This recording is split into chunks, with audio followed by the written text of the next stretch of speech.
Hi there, this is Jason Dunn from Pocket PC Thoughts, and you're never going to guess what I have. This plain white box contains an iPAQ 100 Classic Series Handheld. Now this is a new Pocket PC that's coming from HP. Some of these products have been delayed, but it looks like the iPAQ 100 is actually going to be coming out in the market pretty soon. So I thought I would give you a quick unboxing. Now obviously this is not a final commercial release product. I just got this from a PR firm today, so this very plain white box is not representative of the final packaging, but hopefully what's inside it will be. So we'll just take a look at it here. Pop open the box. And right there on the left we have the 100 series device, and I'll just set that aside, although we'll take a quick peek at it. Oh, it's actually it's nice and thin, looks very similar to some of the other devices that HP has released in the past. Next up here we have the battery, and it is a 1200 milliamp battery, which is actually quite a nice size considering the overall size of the battery. More power equals longer life. I have a power adapter here for the power plug. I have another adapter, this is for Europe. Okay, so this is obviously some sort of a worldwide PR kit.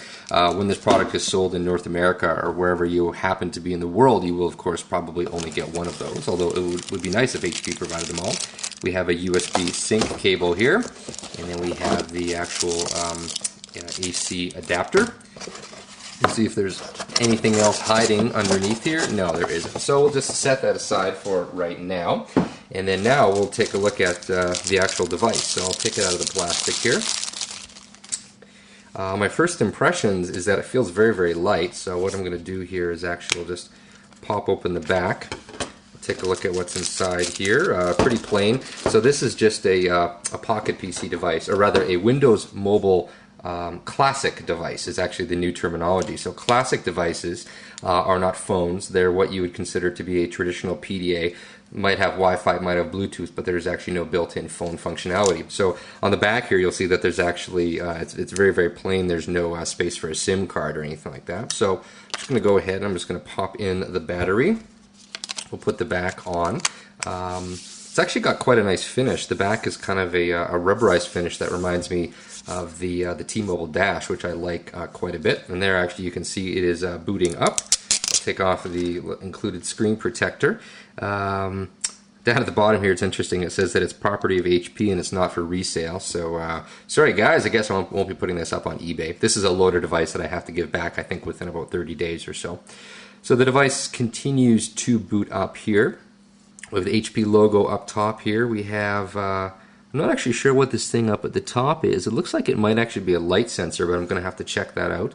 The device has just finished booting, and there is a message from HP talking about accessories. So I'm just going to hit dismiss. And right here we have the device after it's booted up, so relatively straightforward. It looks like it has the same HP today's screen plug-in tool that we've seen a little bit. Down at the bottom here we have a series of buttons. So this one is the calendar button. A quick press of that loads up the calendar. This is the start button for the menu. So when I click that, it pops down the menu. On the right hand side here we have the OK button. When I click that, it essentially gets rid of the application, although that application is of course still going to be running. And then over on the far right here I have the mail button, which loads up the email client.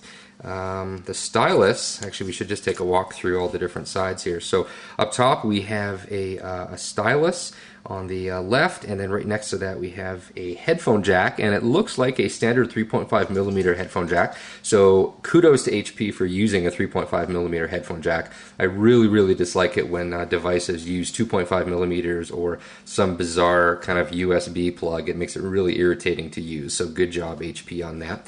The stylus is a fairly standard affair.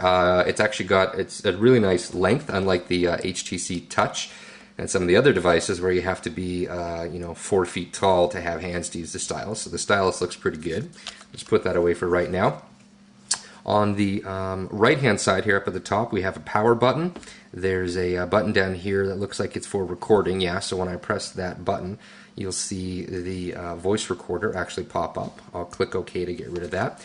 Down on the bottom we have a standard mini USB plug. So Awesome job, HP. The rest of the world is using mini USB. I'm glad that you finally figured it out. It took you a while, but welcome to the club. Excellent to see that. That means you can recharge it with a whole bunch of different devices.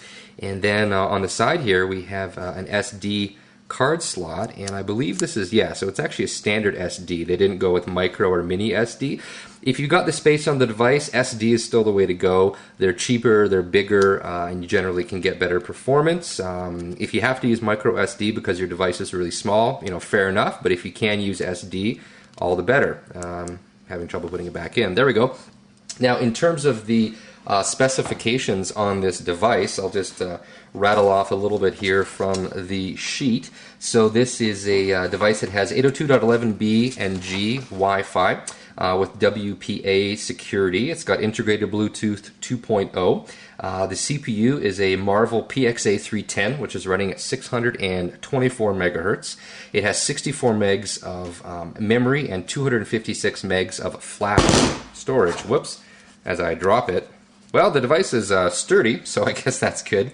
1200 milliamp battery, as I already explained, and everything else on it is pretty standard. The SD card supports SDIO, so if you want to use an SDIO card for whatever reason, it will support that.